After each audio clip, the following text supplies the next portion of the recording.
2047 సంవత్సరానికి ఖచ్చితంగా మన దేశం వికసిత భారత్గా మారనుందన్నారు కేంద్ర మత్స్య పశుసంవర్ధక డైరీ పంచాయతీరాజ్ శాఖ సహాయ మంత్రి ఎస్పీ సింగ్ బఘేల్.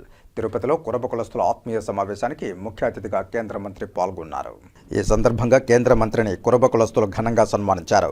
అనంతరం కేంద్ర మంత్రి ఎస్పీ సింగ్ బఘేల్ మీడియాతో మాట్లాడుతూ ప్రధానమంత్రి నరేంద్ర మోదీ చెబుతున్నట్లుగా భారతదేశం వికసిత భారత్ వైపు పయనిస్తోందన్నారు. వేగవంతమైన అద్భుతమైన సుపరిపాలనను నరేంద్ర మోదీ దేశ ప్రజలకు అందిస్తున్నట్లు చెప్పారు. ప్రతిపక్షాలు ఎన్ని విమర్శలు చేసినా దేశం సర్వతోముఖాభివృద్ధిని సాధిస్తోందని ప్రజలు విశ్వసిస్తున్నట్లు పేర్కొన్నారు. నరేంద్ర మోదీ పాలనలో దేశ ప్రజలందరూ ఎంతో సంతోషంగా ఉన్నారన్నారు. ఈ కార్యక్రమానికి రాష్ట్ర కురుమ నాయకులు జబ్బల శ్రీనివాసులు ఆధ్వర్యంలో ప్రముఖులు పాల్గొన్నారు. కేంద్ర మంత్రి ఎస్పీ సింగ్ బఘేల్తో పాటు కర్ణాటక మాజీ మంత్రి రేవన్న, రాజ్యసభ సభ్యుడు ఆర్ కృష్ణయ్య, కర్ణాటక ఎంపీ బసవరాజ్, రాజ్యసభ సభ్యులు బాయిబాబు దేశాయ్, రెడ్డి కుమార్, మంగిరెడ్డప్ప, గుండ్లూరు శ్రీనివాసులు, రూయా మల్లి తదితరులు పాల్గొన్నారు. 100% totally developed country in 2047, number one economy, superpower and the developed 100% developed country we will be in 2047. The foundation of that developed country put Modi in their 3 terms. India BJP Modi is Pardon? People are happy. People are taking 5 kg wheat and rice. 80 crore people are taking. 12 crore take the Shauchalay. More than 11 crore are taking the treatment due to in the Ayushman card, and 12 crore people are taking 6,000 rupees per day in Kisan Samman Nidhi, and 11 crore people take the gas cylinder. So people are happy. So government perform NDA.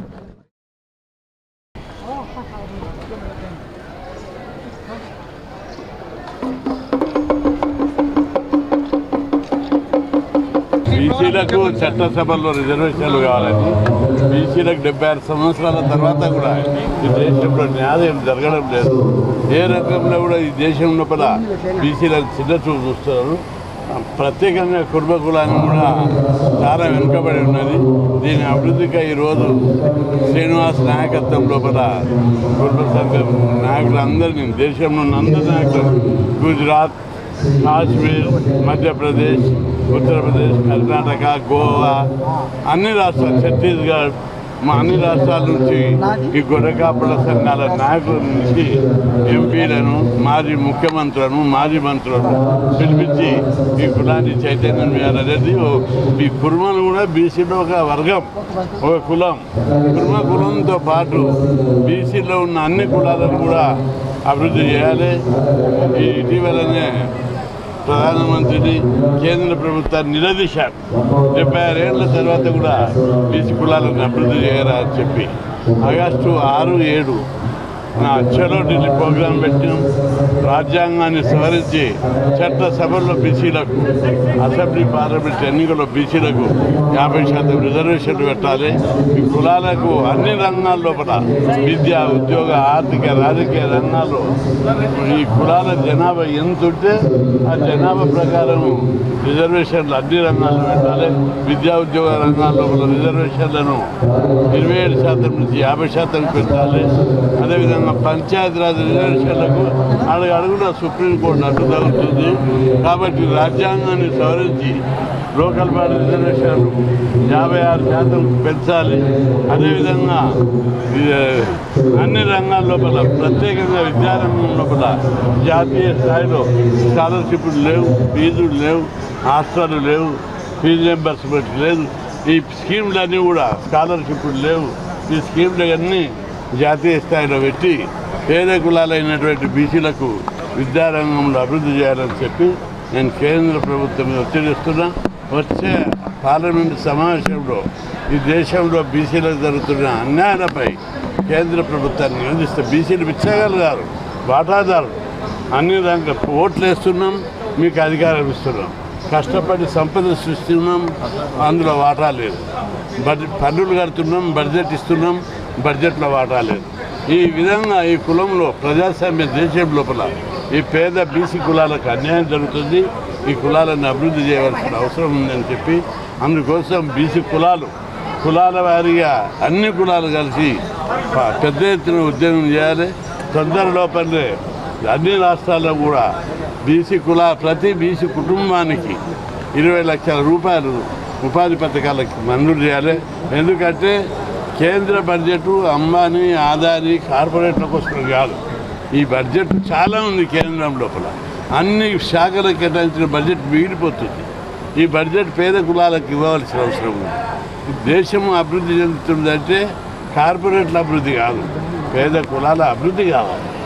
అభివృద్ధి కోసం BC కుల సంఘాలు, కుల నాయకులు విడివిగా కొట్లాడు కాదు, అందరం కలిసి మనకు రావాల్సిన వాటా కోసం ఒక విప్లవాన్ని సృష్టించాలని అనుకుంటున్నాం.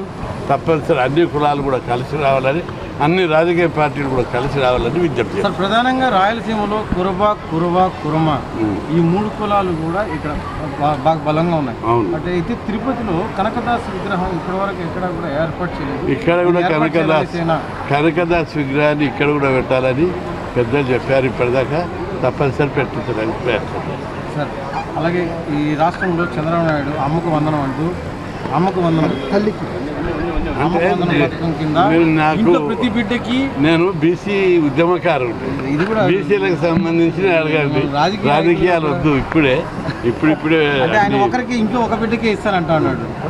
చూద్దాం. ఇప్పుడు ఇక మారుతా ఉన్నాయి అభిప్రాయాలు. కొన్ని రోజులు అయినాక దాని మీద నేను చెప్తాను. భారతదేశంలో కాశ్మీర్ నుంచి కన్యాకుమారి వరకు మా కొప్పల ఎంపీ సార్ చెప్పినట్టు 9% పీపుల్ ఉన్నాం. మోర్ దాన్ 12 crores అబోవ్ ఉన్నాం.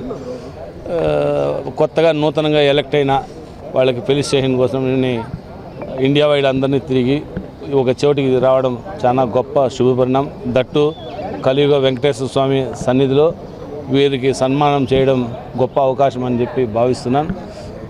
భవిష్యత్తులో రాజకీయంగా కురుబలు ఇంకా డెవలప్ కావాలని చెప్పి తెలియజేసుకుంటున్నాం. అదేవిధంగా ప్రధానంగా రాజకీయంలో గతంలో 10 సంవత్సరాల నుంచి గతంలో జగన్మోహన్ రెడ్డి గారు కానీ ప్రస్తుతం చంద్రబాబు నాయుడు గారిని కురుబల్ని గౌరవించి గుర్తించినారు.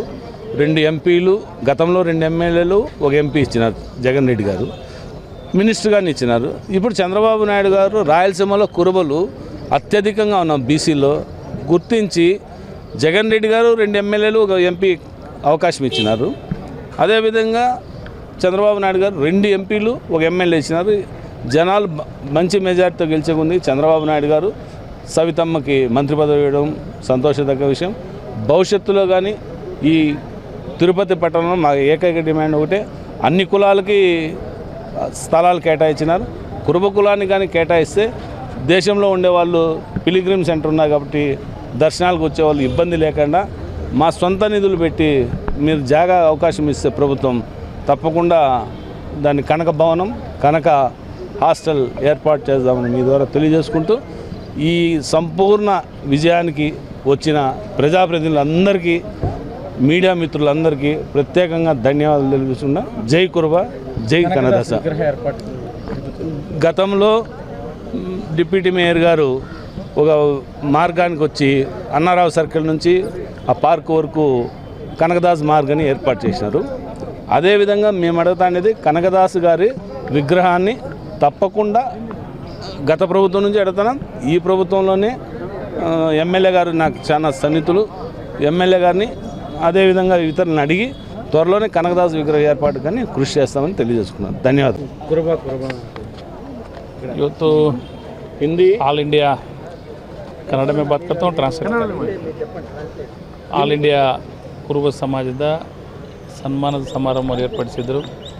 ಇಡೀ ದೇಶದಲ್ಲಿ ಸುಮಾರು ಒಟ್ಟು ಜನಸಂಖ್ಯೆಯಲ್ಲಿ ಇವತ್ತು 9% ಇವತ್ತು ಜನಸಂಖ್ಯೆ ಸಮಾಜ ಇದ್ದರೂ ಸಹ ಇದು ಸಮಾಜ ಜಾಗೃತಿ ಆಗಬೇಕಾಗಿದೆ. ಸಾಮಾಜಿಕ ಆರ್ಥಿಕವಾಗಿ ಆ ದೃಷ್ಟಿಯಿಂದ ಇವತ್ತು ಭಾಳಷ್ಟು ಇಂಥ ಸಮಾವೇಶಗಳ ಆಗಬೇಕಾಗಿದೆ. ಇವತ್ತು ಹೈದ್ರಾಬಾದಲ್ಲಿ ನಮ್ಮ ಶ್ರೀನಿವಾಸನ್ ಅವರು ಏರ್ಪಾಡು ಮಾಡಿದಂಥ ಕಾರ್ಯಕ್ರಮ ಭಾಳ ಸಂತೋಷ ಆಗೈತಿ, ಖುಷಿಯಾಗೈತಿ. ಈ ಥರ ಆಲ್ ಓವರ್ ಇಂಡಿಯಾದಲ್ಲಿ ಕಾರ್ಯಕ್ರಮ ಆಗಿ ಸಮಾಜವನ್ನು ಇವತ್ತು ಒಗ್ಗೂಡಿಸ್ತಕ್ಕಂಥ ಕೆಲಸವನ್ನು ಕೂಡ ಮಾಡ್ತಿದ್ದಾರೆ. ಒಳ್ಳೆಯ ಕೆಲಸ. ನಾನು ಇವತ್ತು ಸಂಸದನಾಗಿ ಆಯ್ಕೆ ಆದಮೇಲೆ ಈ ಕಾರ್ಯಕ್ರಮದಲ್ಲಿ ಪಾಲ್ಗೊಂಡದ್ದು ಕೂಡ ಭಾಳ ಸಂತೋಷ ಆಗಿದೆ.